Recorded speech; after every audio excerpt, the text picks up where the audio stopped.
programme que nous avons commencé s'intitule, et que nous sommes en train de finir, s'intitule Les ossements desséchés à une armée vaillante du Seigneur.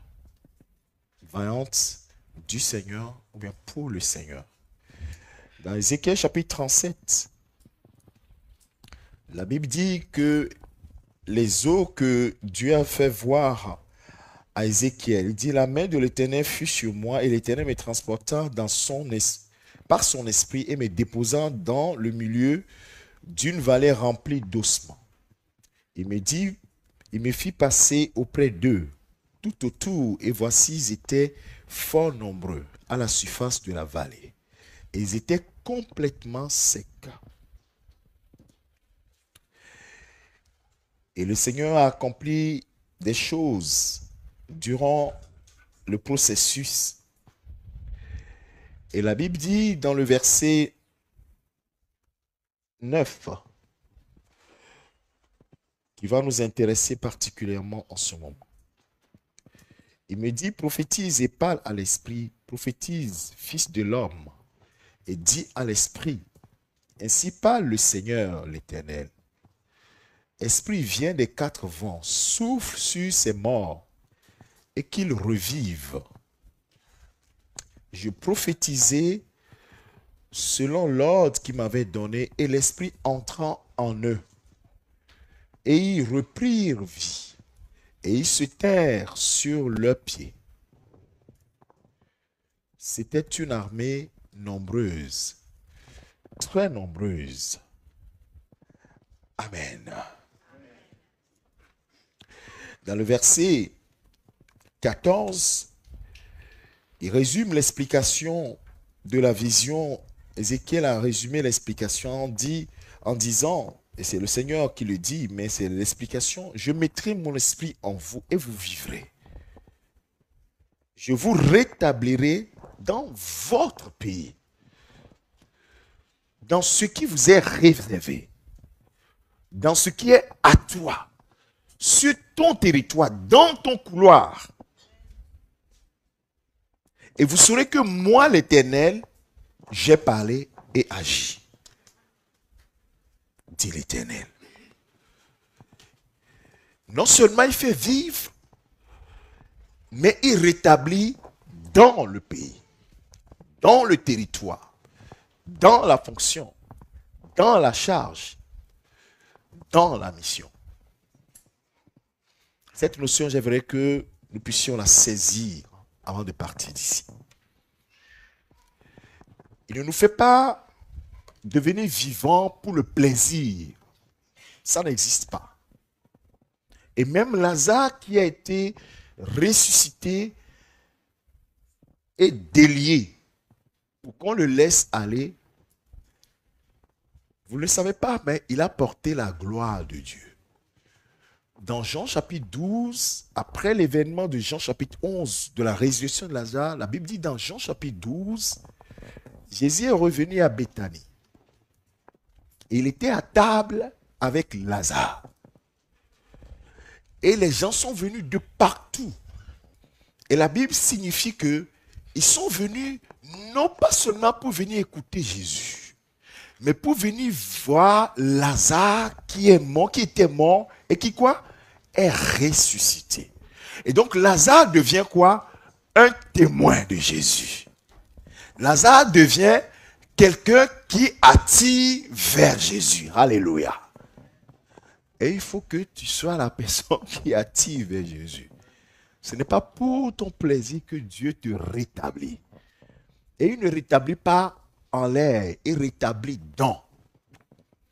Il a rétabli ici pour que les ossements desséchés deviennent une armée forte pour lui. Et l'armée est au service du commandant en chef. L'armée est destinée à faire quelque chose. Alléluia. Ça veut dire que le Seigneur t'a rétabli. Il t'a restauré. Tes os ont repris vie. Les muscles ont poussé. Tu as eu la santé pour tes muscles, comme nous l'avons lu tout à l'heure dans un proverbe. Tu as eu le rafraîchissement pour tes os. Maintenant, tu as fait quoi avec? Toute la question est là. C'est pourquoi cette dernière notion que nous sommes en train, je suis en train d'instiller à votre esprit ce matin, tu dois la garder. La notion d'établir dans un couloir. Il dit, je vous rétablirai dans votre pays, pas dans un autre pays, dans votre pays. Tu vas aller méditer cela.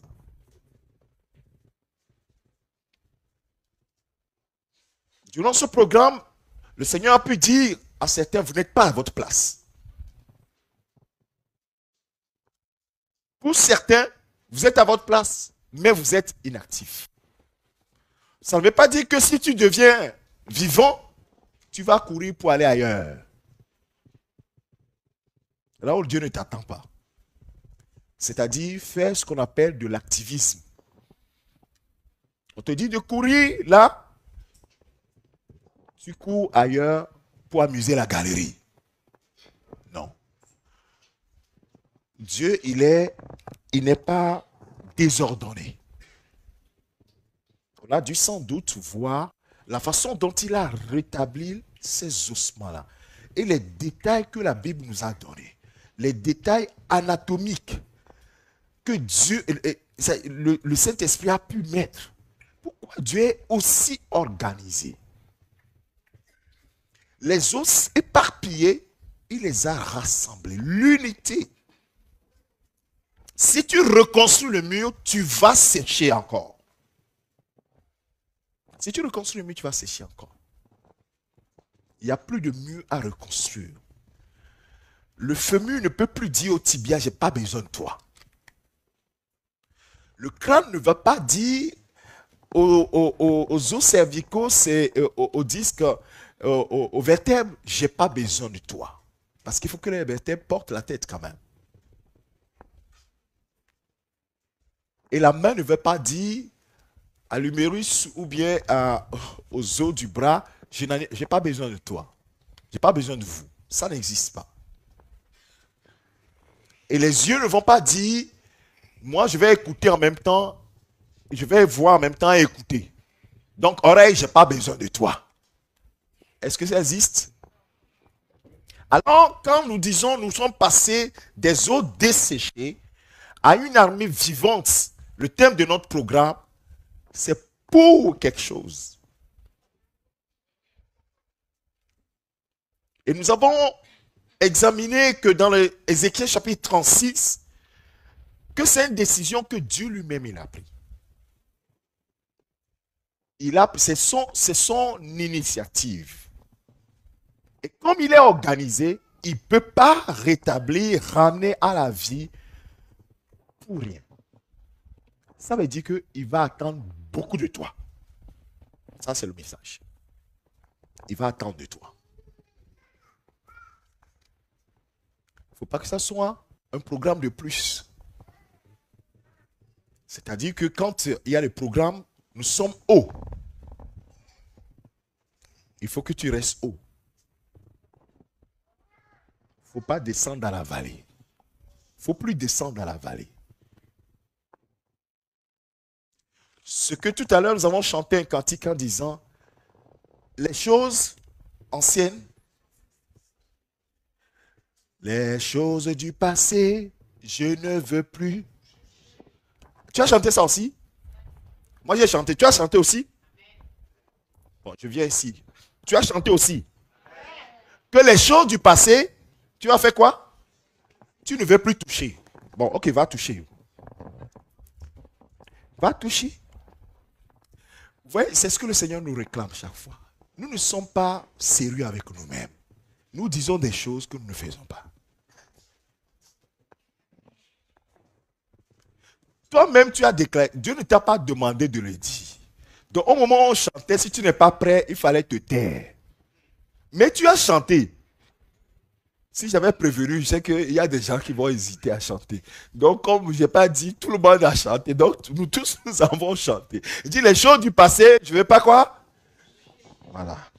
Et les choses de Satan, Jésus t'a libéré. Donc, il ne faut plus retourner là où il y a des choses sur son territoire. Est-ce que quelqu'un comprend le message? S'il y a quelques exhortations, ce sont des choses que nous devons nous dire franchement. Parce que quand tu vas sortir d'ici, l'ennemi t'attend. Il a dit, alors comment s'est passé tes 3 jours de prière? Il ne faut pas que tu t'attendes et que tu causes avec lui. Je reprends. Il va t'interroger. Comment s'est passé tes 3 jours de programme de réveil? Que le Seigneur te bénisse, Sœur Samila. Je suis content de te voir. Comment s'est passé ces 3 jours? C'est la même chose, hein? C'est l'approche qu'il a eue avec Ève, hein, dans les jardins. Alors, qu'est-ce que tu es en train de faire? Oh, je me promène pour voir ce qui se passe ici. Faut pas attendre. Parce qu'il y aura une deuxième question. Et c'est là où il va t'attendre. Bon, ok, dans ce programme, Dieu a-t-il réellement dit que tes œufs sont rétablis? Il y aura une deuxième question et il y en aura une troisième. Faut pas attendre. Faut pas t'en occuper. Suis ta route. Fais ce que le Seigneur te demande. Je dis, fais ce que le Seigneur te demande. C'est tout. Ne va pas aller argumenter sur quoi que ce soit. N'argumente pas. Parce que notre adversaire qui est sur le ring, il s'appelle quoi? Le malin.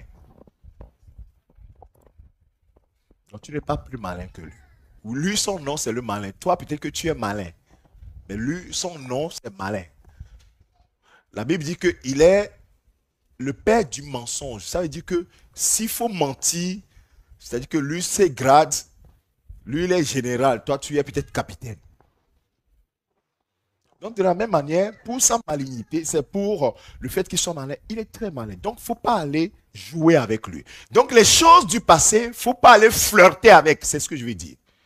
Il ne faut plus aller flirter avec ça. En disant, bon, maintenant, je suis rafraîchi, je suis debout. Comme on a dit, les eaux de Chiché ont repris vie. Maintenant que je suis debout, je peux tenir tête. Non, non, non, non, on ne te demande pas ça. C'est juste que garde ce que le Seigneur t'a donné précieusement. Garde le bon dépôt. Et si tu as eu la flamme pour lire la parole de Dieu, quand tu vas partir, ne cesse pas de lire. Ne cesse pas de t'abreuver. Ne cesse pas. Si toi, tu as constaté que depuis hier, depuis ce programme-là, tu ne fais que prier, tu pries. Continue sur cette lancée. Ne t'arrête pas. C'est ce que je veux dire. Ne t'arrête pas en chemin. Il a mis quelque chose dans ton cœur, une flamme pour quelque chose, pour annoncer l'évangile. Il ne faut pas le faire seulement cette semaine. Il faut continuer par le faire. Il ne faut pas t'arrêter. Amen. Parce qu'il t'a équipé pour que tu ne t'arrêtes pas. Et ce matin, avant de finir, je reprends le verset 14 d'Ézéchiel chapitre 37. Je mettrai mon esprit en vous et vous vivrez. Je vous rétablirai dans votre pays. Et vous saurez que moi, l'Éternel, j'ai parlé et agi, dit l'Éternel.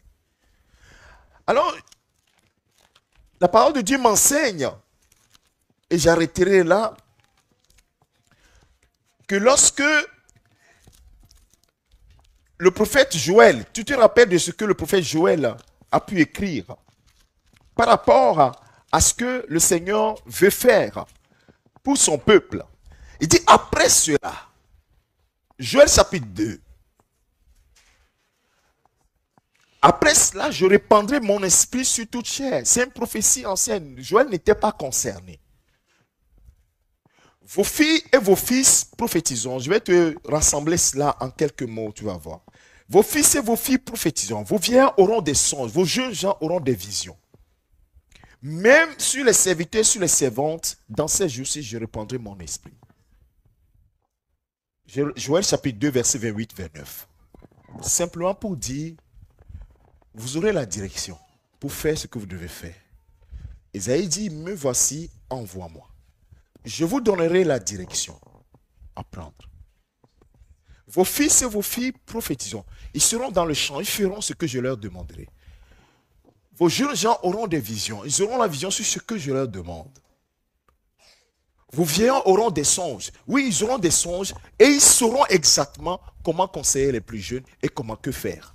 Est-il que je serai là, par mon esprit, pour vous guider là où vous devez aller. Amen. Alors nous allons prier ce matin. Et ce sera l'élément qui va clôturer ce programme pour nous. Que le Seigneur, il a restauré. Nous avons expliqué que on ne peut pas mettre le vin nouveau dans la vieille outre.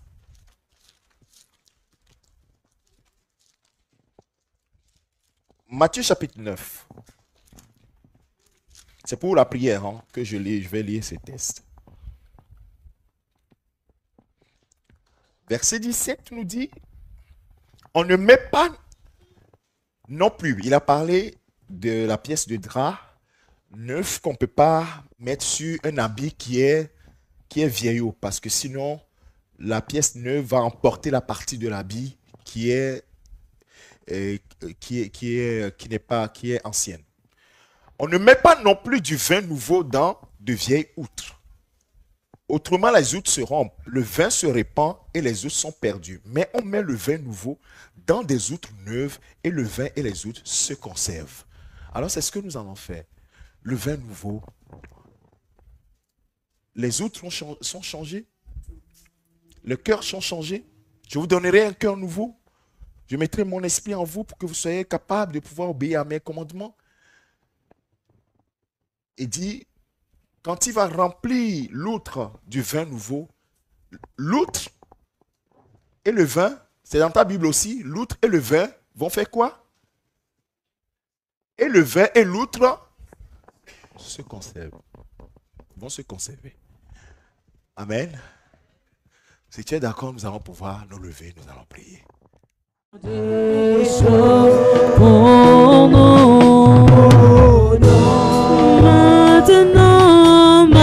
Maintenant,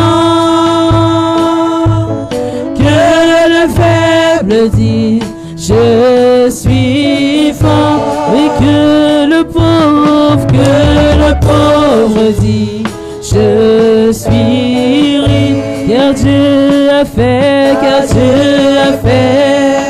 de grandes choses pour nous. Merci pour nous, disons merci.